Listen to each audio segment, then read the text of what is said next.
The What to Read Next podcast helps you build a TBR of future favorite books. In each episode, Lori and Maine interviews authors and book influencers to recommend books they loved for you to pick up today. If you're an avid reader, always looking for your next great read, then the show's for you. Hi, Alyson. Hi, Rachael. Welcome to What to Read Next podcast.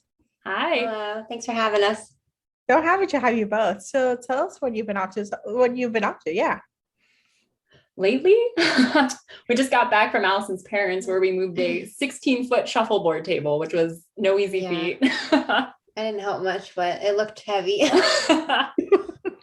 But yeah, just bigger than that. We've just been working on She Gets the Girl promo stuff.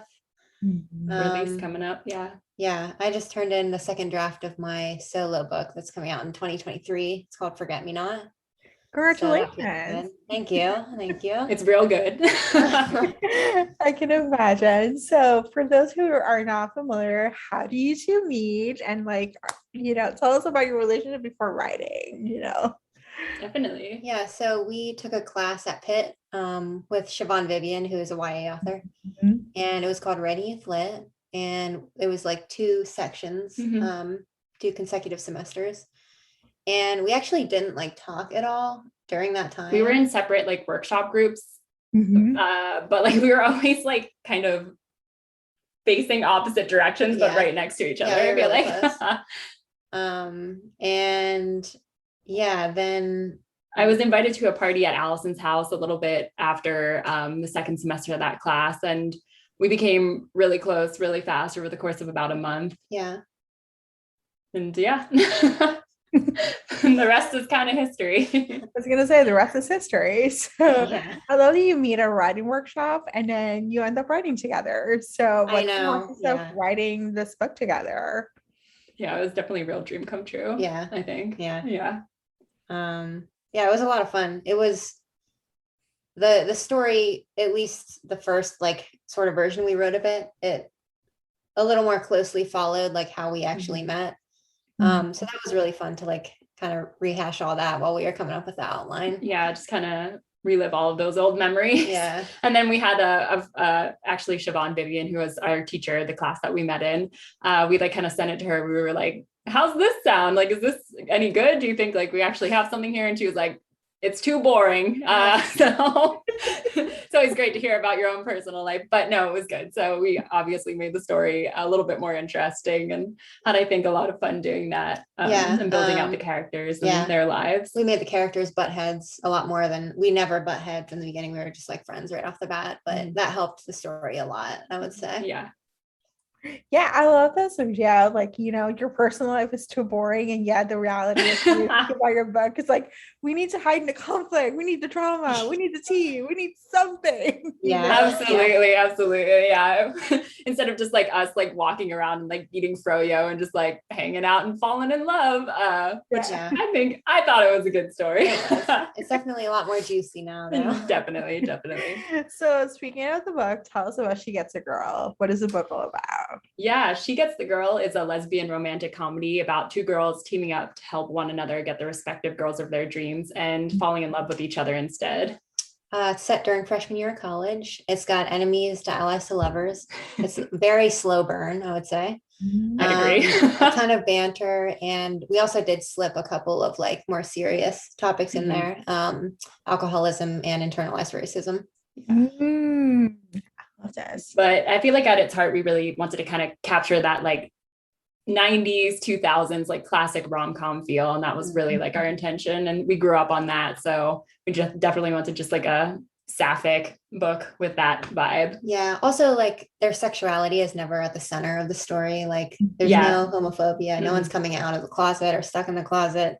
It really is just a love story. I love this. I love that you're bringing joy and you bring in a non-issue. It's just, it is what it is, so that's amazing. I love rom-coms, and 90s rom-coms are the best. Definitely. There's something to be said. 1999 and 2000 are a great year for rom-coms. So for sure. I always go back to those ones. So what are you working next? So Alyson, you mentioned you have a book coming out in 2023, and Rachael, what are you working on? I have nothing announced as of now. So That's nothing to talk about just yet, but I'm working. Sounds good. You're writing your words. It's all good. Absolutely. Awesome. And so what are you currently reading? I haven't started it yet, but I just got The Silent Patient by, oh gosh, don't make me say that Alex last. Nicolaides, I think it Thank is. you. There we Yes. go. Perfect. Yeah. We did a Instagram live and I was reading Verity by Colleen Hoover at the time, Yep. and somebody suggested that I read this next. So Yeah. I'm very excited. Yeah, and I'm currently reading Legends and Lattes by Travis Baldry. I really love just like fantasy books. I think I'm a huge fan of reading them. I haven't written any yet, and I'm not sure if I will, but it's just cozy and low stakes high fantasy, which is one of my favorite things. It's about like this orc that wants to quit their barbarian business to open up a coffee shop. And it's got great vibes. The cast of characters is great. There's a sapphic romance, and I'm having just such a blast reading it. I love this. And a coffee shop and a fantasy novel. I know. It's so good. And yeah, I totally recommend it. It has the best vibes, and it's so cool when like everybody's trying their like little lattes for the first time. I like actually just like kept going to the coffee shop like last week because I was reading it.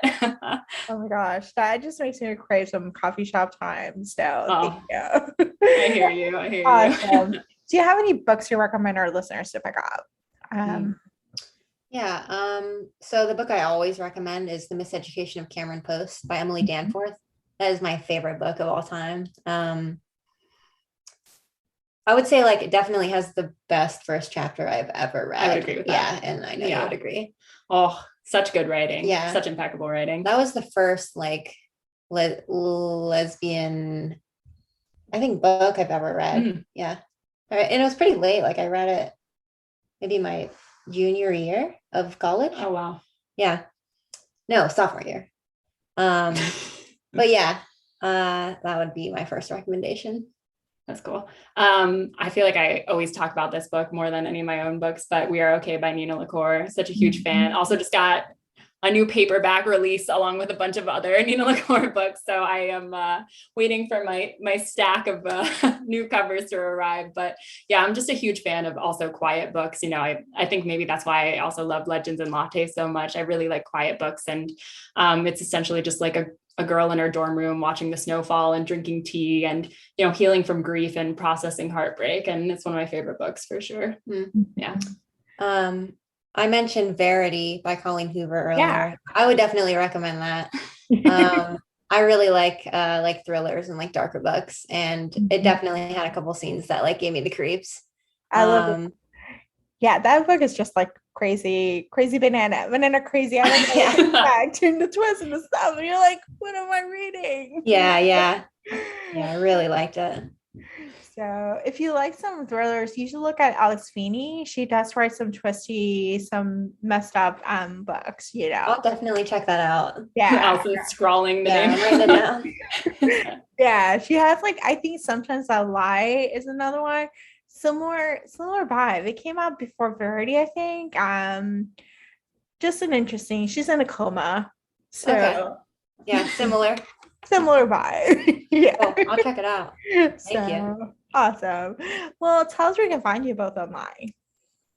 You can find me at Rachael Lippincott on Instagram, at RCHLLIPP on Twitter, and you can find the both of us on TikTok at Alyson and Rachael. And I am just on Instagram and or TikTok. My Instagram handle is at whoisalyson anyway. Awesome. Thank you so much for being on the show.